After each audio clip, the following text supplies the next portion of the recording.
दोस्तों, मैं कमांडर सुधीर कुमार अपने YouTube चैनल कमांडर स्ट्राइक से आपके समक्ष फिर एक बार प्रस्तुत हो रहा हूं। और आज एक में बहुत ही महत्वपूर्ण मुद्दा, जो पता नहीं क्यों टीवी चैनल पर चर्चा का विषय नहीं बनता है और क्यों उसमें जो है ना, लोग उस विषय पे क्यों नहीं चर्चा करना चाहते हैं। तो ये चर्चा है कि भारतवर्ष को हिंदू देश क्यों नहीं बनना चाहिए। भारत एक हिंदू देश है। भारत इसलिए एक हिंदू देश है जो हमारी सनातनी व्यवस्था है वो सबसे प्राचीनतम इस पृथ्वी के ऊपर है। हमारा जो वजूद है वो सबसे ज़्यादा पुराना इस पृथ्वी के ऊपर है। हमारी जो सिविलाइजेशन वैल्यू है, वो जो सनातन धर्म पे जो हमारी बेस्ड सिविलाइजेशनल वैल्यू है, वो सबसे पुरानी है। सबसे पुराने ग्रंथ वेद हमने ही दुनिया को दिए हैं। और काफ़ी जो एक तरीके से ज्ञान का जो भंडार हमारे ऋषि मुनियों ने और हमारे तपस्वियों ने इस पृथ्वी, इस पावन पृथ्वी जिसको मैं बार बार प्रणाम करता हूँ और जिसको सुबह उठकर मैं एक तरीके से चूमता हूँ और भगवान का धन्यवाद करता हूँ कि मैं इस पृथ्वी के ऊपर, इस भारतवर्ष में मैंने जन्म लिया है और मेरे सारे पूर्वज इस गौरवशाली देश के एक रहे हैं, वो इसके नागरिक रहे हैं। और जो हमारे फोर फादर्स रहे हैं, किस तरीके से उन्होंने इस गौरवशाली इतिहास भारतवर्ष का लिखा है, किस तरीके से एक जो ज्ञान की परंपरा शुरू करने के साथ साथ पूरे विश्व का जो कल्याण एक तरीके से विश्व गुरु की तरह से जो लीड किया है। तो मैं उसी बात पर आता हूँ कि भारतवर्ष का सनातन धर्म ये हमारा प्राचीनतम the oldest civilisational value system है। और इसी की वजह है कि ये हमारा धर्म एक श्रेष्ठ धर्म है और it is a way of life to lead the most containment life in the world. अब आप देखिए कि बाकी जो हैं वो रिलीजन है, रिलीजन, सेक्ट, इन सब में आपको डिफरेंस करना आना चाहिए। सनातन एक तरीके से धर्म है।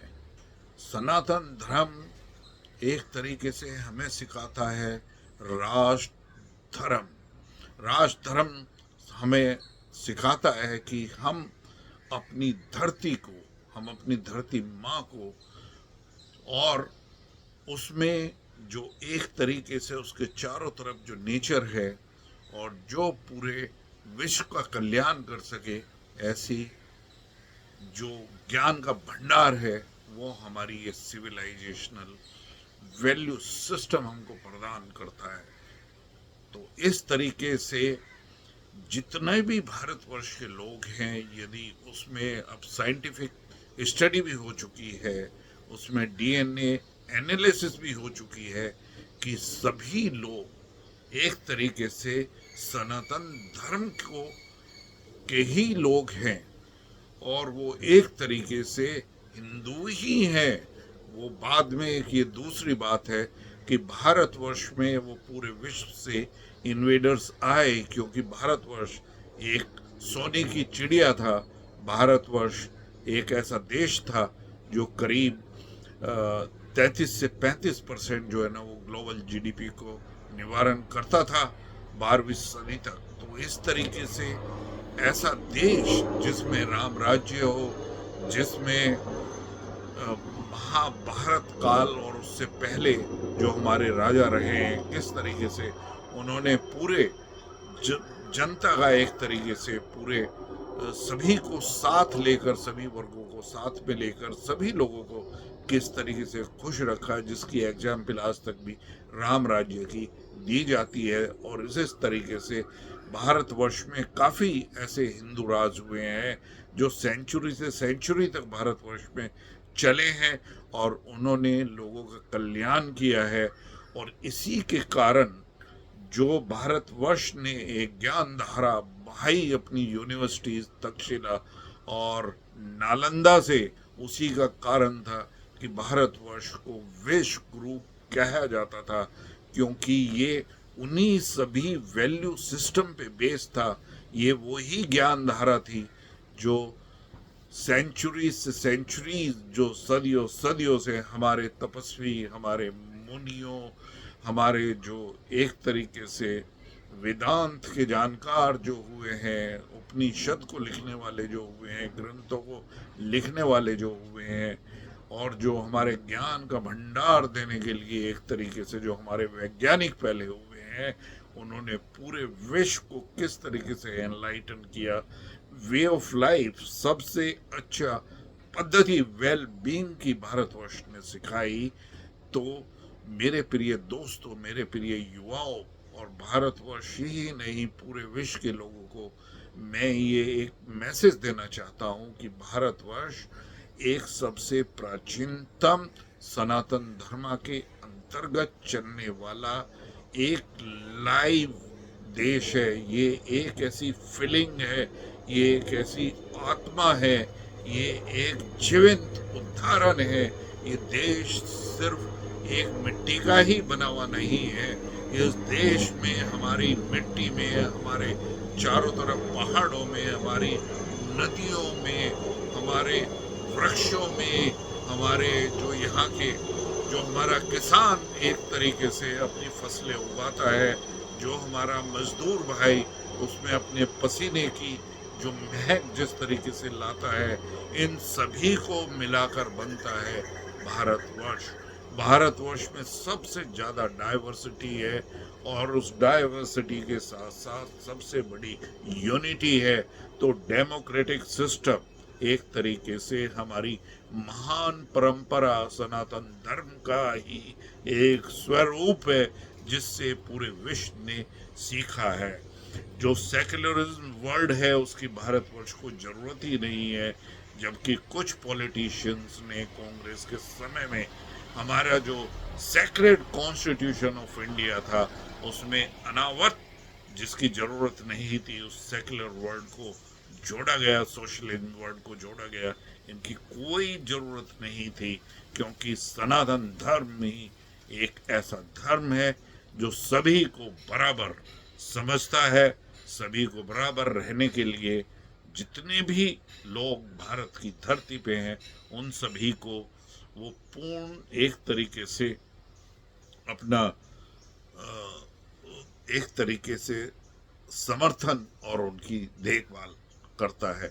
और ये हमने सदियों सदियों से, प्राचीन टाइम से और आज तक सीखी है। तो कहने का मतलब यही है कि भारतवर्ष के जो हमारे हिंदू भाई हैं, जो आज 110 करोड़ भारतवर्ष में और बाहर और काफ़ी देशों में जो फैले हुए हैं, वो भारतवर्ष 110 करोड़ हिंदुओं का देश है। और इस तरीके से भारतवर्ष को यदि हिंदू देश हम डिक्लेयर करें या ना करें, वैसे तो मैं चाहूँगा कि हम हिंदू देश उसको डिक्लेयर करें, और हम देखें कि किस तरीके से हम हिंदू एकत्रित होकर अपना सिर्फ रक्षा ही नहीं, लेकिन अपने जो हमारा सिस्टम है सनातन धर्म पे बेस, और हम इसको देखें कि जितने भी गुलामी के निशान हैं वो भारतवर्ष है, हम मिटा दें। जितने भी शहर वो इन्वेडर्स के नाम पर हैं, चाहे वो दिल्ली का शाहजहां रोड है या अकबर रोड है या लोधी रोड है, या इसी तरीके से भारतवर्ष के जितने भी टाउन या सिटीज़ के नाम ऐसे इन्वेडर्स के नाम पे रखे गए हैं, उन सबको हमें पूर्णतया एक ही दिन में बदलना चाहिए।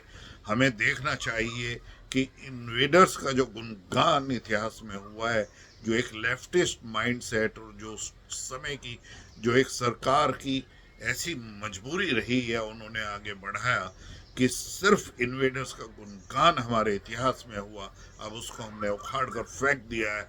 अब इतिहास में उस गौरवशाली इतिहास भारतवर्ष का जो है ना गुणगान होगा, जिसमें हिंदू राजाओं ने एक तरीके से अपने पराक्रम को दिखाया है, जो हमारे खून में, हमारे रक्त के कण धड़कन में जो भारतवर्ष और सनातन धर्म बसा हुआ है, उसके पराक्रम को हमें आगे दिखाना होगा। दोस्तों, इसके साथ साथ मैं ये कहना चाहूँगा कि एक हिंदू जो सनातन धर्म को फॉलो करता है, वो इसका हिस्सा है, वो कभी भी अनावश्यक किसी के ऊपर अटैक नहीं करता है, वो किसी समाज का भी शोषण नहीं करता है, ना वो किसी देश की बाउंड्री पर अटैक करता है, ना ही किसी देश में वो टेररिज्म कराता है। और हमारा जो मैसेज है वो यही है, वासुदेव कुटुंबकम। पूरी पृथ्वी, ये पूरा ब्रह्मांड, ये पूरा विश्व एक ही फैमिली के लोग हैं। हम इसमें विश्वास रखते हैं और इसी के कारण हमारे आदरणीय प्रधानमंत्री ने G20 में जो मैसेज दिया, one earth, one family, one future, ये एक बहुत बड़ा संदेश विश्व के सभी लोगों के लिए है। तो मैं इसी बात पे आना चाहता हूँ कि भारतवर्ष को एक हिंदू देश की तरीके से हमें आगे बढ़ाना होगा। हमारी जो सनातन धर्म की, हमारी जो वैदिक पद्धति की, जो हमारी शिक्षा प्रणाली है, उस पर हमें पूर्णतः लौटना पड़ेगा। इसी तरीके से हमने नालंदा यूनिवर्सिटी को फिर एक बार जीवित किया है और वो ज्ञान का भंडारण पूरे विश्व में फैलाएगी। इसी तरीके से हमारी जो गुरुकुल परंपरा है, उसके स्कूल जो है ना यहाँ पर खुल रहे हैं। इसी तरीके से जो हमारी चिकित्सा प्रणाली है, उसको बेस्ड करके जो हमारा एक तरीके से वेल बीइंग के लिए, मनुष्य के वेल बीइंग के लिए, ह्यूमैनिटी के वेल बीइंग के लिए, देखिए अब योगा, वो यूएनओ में योगा डे डिक्लेयर हो चुका है और सभी लोग उसका फायदा उठा रहे हैं। तो भारतवर्ष एक ज्ञान का भंडार है। भारतवर्ष के ग्रंथ वो आगामी सदियों तक भी वो हमारा मार्गदर्शन करते रहेंगे।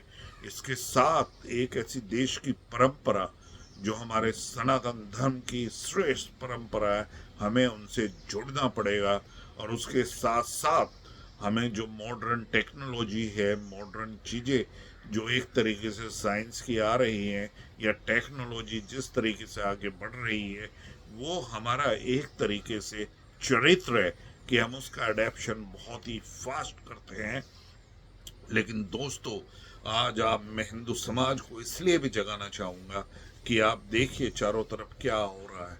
अफगानिस्तान में कितने हिंदू थे, लेकिन आजकल वहाँ पर कोई भी हिंदू नहीं रहा है। यदि आप देखिए, जब पार्टीशन हुआ, जिसकी कतई भी कोई आवश्यकता नहीं थी, और यदि पार्टीशन हुआ और वो एक तरीके से रिलीजन बेस्ड पार्टीशन हुआ, तो उन मुस्लिमों को जो पाकिस्तान में जाकर रहने वाले थे, जो जिन्होंने जिस तरीके से मुस्लिम लीग ने जो आह्वान किया था, वो गांधी जी और नेहरू को यहाँ पे नहीं रोकना चाहिए था। यदि वो उधर चले जाते तो ये एक अच्छी बात थी कि वो, पाकिस्तान एक मुस्लिम नेशन है और आपने देखा कि बांग्लादेश भी एक मुस्लिम नेशन है। लेकिन मैं कहना चाहूँगा कि ये सभी मुस्लिम, पाकिस्तान और बांग्लादेश के सभी लोग जो हैं, वो एक तरीके से पहले हिंदू हैं, बाद में वो एक सेक्ट और रिलीजन ने जो है ना, ये हिंदू का मुस्लिम में कन्वर्शन हुआ, क्योंकि इन्वेडर्स यहाँ आए। उन्होंने जिस तरीके से हमारी महिलाओं के साथ में दरिंदगी करी, जिस तरीके से हिंदुओं को मारा, वो एक इतिहास में दर्ज है। तो ऐसी चीज़ों को हमें ध्यान में रखना होगा। सभी हिंदू एकत्रित होके वो भारतवर्ष का मार्गदर्शन करेंगे और भारतवर्ष को प्रगतिशील बनाने के लिए ये बहुत ही महत्वपूर्ण है कि हमारा जो राजनीति एक तरीके से वो बिल्कुल डिसाइसिव लीडरशिप होनी चाहिए। मेरे भाई, और जिस तरीके से आपने 2014 में, 2019 में और फिर 2024 में जिस तरीके से एक डिसाइसिव लीडरशिप को जो समर्थन दिया है, आप उसी तरीके से एकत्रित होइए। काफ़ी लोग हैं जो भारतवर्ष को बांटना चाहते हैं, जो भारतवर्ष को एक तरीके से आगे बढ़ना नहीं देख सकते हैं।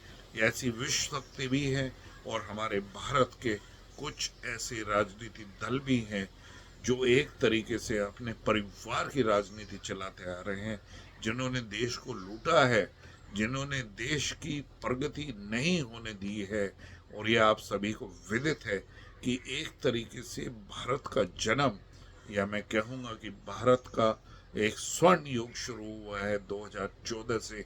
एक ऐसा महापुरुष, एक ऐसा लीडर भारतवर्ष को मिला है जो सदियों सदियों के बाद भी भारतवर्ष को एक तरीके से वो गुलामी की मानसिकता से पूर्णतः बाहर निकालने के लिए, सनातन धर्म को दोबारा से एक जीवित करने के लिए, उसके सभी फायदे उठाने के लिए और आगामी मार्गदर्शन करने के लिए जो एक महान विजन एक बना है कि भारत 2047 तक एक विकसित देश बनना चाहिए। तो उसमें एक समागम है, एक तरफ हमारी जो सबसे अच्छी एक सनातन धर्म की प्रणाली है, उसके साथ साथ टेक्नोलॉजी का निवारण है, और इसी तरीके से जो हमारी हिंदू प्राण शक्ति है हमारी हिंदू होने की, उसमें हमें सुगठित होकर, एकत्रित होकर अब ये देखना बनेगा कि भारतवर्ष में एक संगठित रूप में हम एक बहुत ही सुरक्षित, संगठित और एक निर्णायक पॉलिटिकल पार्टी और उसके महान लीडर को सपोर्ट करते रहेंगे, जिससे भारतवर्ष जो एक प्रगति के पथ पर अब आगे बढ़ रहा है उसको कोई रोक ना सके। भारतवर्ष में काफ़ी लोग ऐसे हैं जो बाहर देश से जाकर भारतवर्ष के विकास के बारे में एकदम नेगेटिव प्रचार करते हैं। वो इस तरीके का नैरेटिव सेट करते हैं कि भारतवर्ष में प्रगति हो ही नहीं रही है। ये देखिए भारतवर्ष का कितना दुर्भाग्य है कि भारत के ऐसे लोग जो पॉलिटिकली, जिन्होंने ज़्यादातर भारतवर्ष पे राज किया, आज वो चाहते हैं कि ये एक उनका एंटाइटलमेंट है कि वो भारतवर्ष में इसी तरीके से सोसाइटी को डिवाइड करके एक माइनॉरिटी के लिए अपीजमेंट की पॉलिटिक्स करके वो भारत में फिर से सत्ता को पाकर वो उसी तरीके से भारत को करप्शन के अंदर झोंक देंगे। वो भारतवर्ष में जो एक तरीके से हिंदुओं के खिलाफ जिस तरीके से कितनी बार कॉन्स्टिट्यूशन में अमेंडमेंट होकर किस तरीके से उन्होंने हिंदू परंपराओं पर आघात किया है, जो हमारी महान कल्चर है उसके ऊपर किस तरीके से आघात किया है, उन सब से हमें बहुत ही एक तरीके से विचलित ना होते हुए, संगठित होते हुए, एकत्रित होते हुए हमें इन सभी लोगों से जो भारतवर्ष के अंदर के जो एनिमीज हैं, जो भारतवर्ष के खिलाफ इस तरीके से बोलते हैं और सत्ता पर फिर स्थापित होने के लिए प्रयास कर रहे हैं, उन सभी को हमें चेतावनी ही नहीं देनी है, बट अपने जो वोट का जो है ना निर्णायक डिसीजन लेके हमें सिर्फ उस पार्टी को और उस नेता को आगे बढ़ाना है जिसने महान काम भारतवर्ष को आज इन ऊंचाइयों पर बढ़ा दिया है, जहां पर भारतवर्ष की पताका पूरे विश्व में फैल रही है, भारतवर्ष की इकोनॉमी इतनी तेज गति से प्रगति कर रही है, वो सभी आपको विदित है। युवाओं, आप एकत्रित होकर आज एक आप अपना विश्वास जगाइए और एक कसम आपको खानी है, एक ओथ आपको लेनी है कि हमारा देश हमारे से पहले है, हमारे देश के लिए हम वो सब करेंगे जो हमें करना चाहिए। हमें ये नहीं पूछना चाहिए कि देश हमारे लिए क्या करता है, बट हमें समर्पित होना चाहिए कि देश के लिए हम क्या कर सकते हैं। आज हमारे सामने हमारे पूर्वजों ने कितनी कितनी एग्जाम्पल हमारे सामने रखी है। हमारा बहुत ही गौरवशाली इतिहास रहा है। हम विश्व गुरु रहे हैं, हम सोने की चिड़िया रहे हैं, जहाँ पर महाराणा प्रताप, रानी लक्ष्मीबाई, भगत सिंह, चंद्रशेखर और सुभाष चंद्र बोस इस तरीके के लीडर हुए हैं, जहाँ पर हमारी इंडियन आर्म्ड फोर्सेस के इतने लोगों ने सुप्रीम सेक्रीफाइस दिया है। यदि उनकी गाथाएं आप पढ़ेंगे, किस किस तरीके के युद्ध में उनके पराक्रम रहे हैं, तो आप रोमांचित हो उठेंगे। आज मेरे युवा को जरूरत है कि वो संगठित होकर वो एक तरीके से निर्णायक दौर में भारतवर्ष को ले जाए, जिससे भारतवर्ष की प्रगति को कोई ना रोक सके। और उसके लिए बहुत ही जरूरी है कि एक बहुत ही मजबूत पॉलिटिकल सिस्टम, एक हमारा बिल्कुल पॉलिटिकल स्टेबिलिटी अब बहुत ज़रूरी है अगले 25 सालों के लिए। और उसमें हमारे नरेंद्र मोदी जी, उनसे काफ़ी लोग जो हैं वो उनको खिलाफ बोलते हैं, उनको नीचा दिखाने की कोशिश करते हैं। लेकिन मैं आपसे कहना चाहूँगा कि ये बहुत ही ज़रूरी है कि वो भारतवर्ष का इसी तरीके से मार्गदर्शन करते रहें और वो भारतवर्ष को एक तरीके से विकसित भारत 2047 तक बनाए। लेकिन दोस्तों, हिंदुओं की एकता बहुत ही ज़रूरी है। हमें एग्जाम्पल लेनी पड़ेगी इसराइल, इसराइल के पीछे किस तरीके से लोग लगे हुए हैं। लेकिन मैं वहाँ की धरती को चूमना चाहता हूँ, क्योंकि वहाँ पर एक भी गद्दार इसराइल के नहीं है। वो पूरे विश्व से अपने देश में आकर अपने देश के लिए लड़ रहे हैं पराक्रम से। 7 बॉर्डर है, मतलब 7 लोगों से 7 फ्रंट पे इसराइल जो है ना अपने दुश्मनों के साथ वार कर रहा है, अपने टेररिस्ट के खिलाफ वार कर रहा है। और वो टेररिस्ट जिनको काफ़ी देशों ने फंडिंग दी है, उनको सबसे अच्छे हथियार दिए हुए उनके खिलाफ लड़ रहा है। तो हमारी तो धरती, भारत माँ वो धरती रही है जहाँ पर धर्म के साथ में हमेशा रही है। अधर्म का हमने नाश किया है, अधर्म के खिलाफ लड़ते रहे हैं, चाहे वो महाभारत का युद्ध हो या रामायण का युद्ध हो। और हमने रावण जैसे लोगों का घमंड ही नहीं तोड़ा है, बल्कि उनको पराजय किया है। और उसके लिए जरूरी है कि हम यहाँ पे राम राज्य स्थापित करें। सब हिंदू एक तरीके से एकत्रित होके, जो सनातनी है वो एकत्रित होके भारतवर्ष को आगे इसी तरीके से बढ़ाते रहें। और जैसे मैंने फिर कहा है कि गुलामियत के जितने भी निशान हैं वो सारे हमें एक साथ मिटाने चाहिए। छोटे छोटे टाउन, गांव, ये जितनी भी रोड संस्थाएं जो ऐसे इन्वेडर्स के नाम पर हैं, उनको बिल्कुल चेंज एकदम से करना चाहिए। हमारे जो मंदिर हैं, जो मंदिर हमारे तोड़े गए हैं, जो हमारे मंदिर अभी भी उनका निर्माण नहीं हुआ है, उन सभी को हमें निर्माण करके आगे बढ़ाना है। मंदिरों की एक महान कल्चर हमारे देश में रही है। मंदिरों के साथ ही हमारे गुरुकुल जुड़े हुए हैं। मंदिरों के साथ ही आपने देखा होगा कि हम जो है ना वो वाटर हार्वेस्टिंग की, आप वहाँ पर बड़े बड़े तालाब, और ये तो एक तरीके से ये हमारी जो विरासत है, हमारी जो परंपरा है, हमारी जो सनातन धर्म और वैदिक पद्धति की जो एक तरीके से पर्यावरण के साथ में जो हमारा एक बैलेंस सिस्टम जिस तरीके से, और हम उसकी पूजा करके उसका निरीक्षण करने आए हैं, तो उसमें हम क्लाइमेट चेंज के साथ भी लड़ सकते हैं। और जितने भी हमारे ग्रीन एनर्जी ट्रांजिशन के इनिशिएटिव है, वो टेक्नोलॉजी के साथ साथ हमें फिर न एक बार नेचुरल फार्मिंग पे आकर और अपने गांव की जो व्यवस्था है उसको मजबूत करना पड़ेगा। और इसके साथ सभी चीज़ों का आंसर तभी है जब आपकी एग्जिस्टेंस रहे। आपकी एग्जिस्टेंस तभी रहेगी जब आप एकत्रित रहें। आपको पता है कि यदि दो हाथों को, यदि उंगलियों को इस तरीके से एक मुट्ठी बनाते हैं, उसकी क्या ताकत है। और ये जब दो हाथ ऐसे मुड़ जाएं, तो इसी एकत्रित होकर हमें अपनी एकता का प्रभाव दिखाना है, लोगों मनवाना है, देश को आगे बढ़ाना है और देश की आर्म्ड फोर्सेस के साथ में खड़े होना है।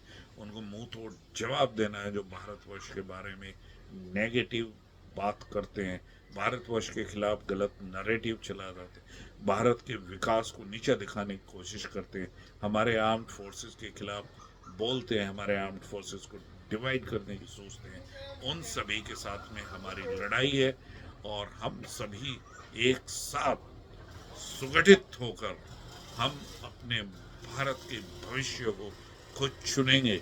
और आप सभी से मेरा अनुरोध है कि जिस तरीके से मैंने ये आपको मैसेज देने की कोशिश करी है, यदि आपको पसंद आए तो मेरी वीडियो को ज़रूर लाइक करिए और मेरे चैनल कमांडर स्ट्राइक्स को लाइक करिए। और ज़्यादा से ज़्यादा इसको व्हाट्सएप के जितने भी आपके ग्रुप हैं उस पर आप इसको फैलाइए, जिससे भारतवर्ष के सभी युवाओं को संगठित करने का एक मौका अब आ गया है। तो दोस्तों, मैं फिर इसी तरीके से अपने YouTube चैनल कमांडर स्ट्राइक से फिर एक बार आपके लिए वीडियो लेकर प्रस्तुत होऊंगा, और अब मैं हर एक वीक जल्दी से जल्दी आपको इस तरह की वीडियो शेयर करता जाऊंगा। Till then, take care of yourself, enjoy and lead a happy life. Jai Hind.